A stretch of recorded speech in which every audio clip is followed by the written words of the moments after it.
Karol Wojtyła, then Archbishop of Krakow, was 58 when he became Pope John Paul II in 1978. The Polish theatre enthusiast and former steel worker brought great energy and enthusiasm to the job of leading the world's billion Roman Catholics. Nicknamed JP2 by his adoring flock, this was a pope who was at ease with people. During his 26-year pontificate, one of the longest in history, he visited no fewer than 127 countries, building up a strong following along the way. On Sunday, some 300,000 people are expected to attend his beatification, the first step to sainthood. That's what brings us here, is Pope John Paul, because we knew him. Well, he came to Ireland and we loved him. The first Slavic pope in history, John Paul II played a defining part in the fall of communism at the end of the 20th century. Although charismatic and media savvy, he was intransigent when it came to church doctrine on many social issues.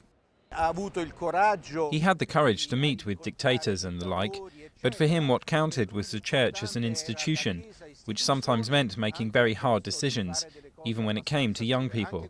They showed extraordinary enthusiasm for him, even though he never granted any concessions to modernity, in terms of sexuality, for example. John Paul II has been criticised for being blind to the scandal of child abuse committed by Catholic clergy.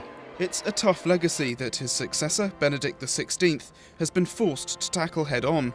The two popes certainly differ in style, although they do share doctrinal conservatism. John Paul II was able to look the crowd straight in the eye.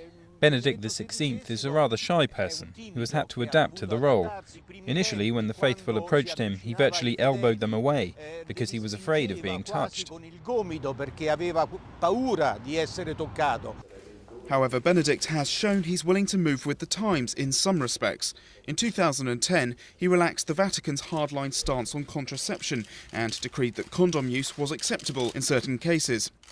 He will preside over the beatification ceremony of John Paul on Sunday. It's the first time a pope has been declared blessed by his successor, and in such a short time, just 6 years after his passing. Even in death, JP2 is still breaking records.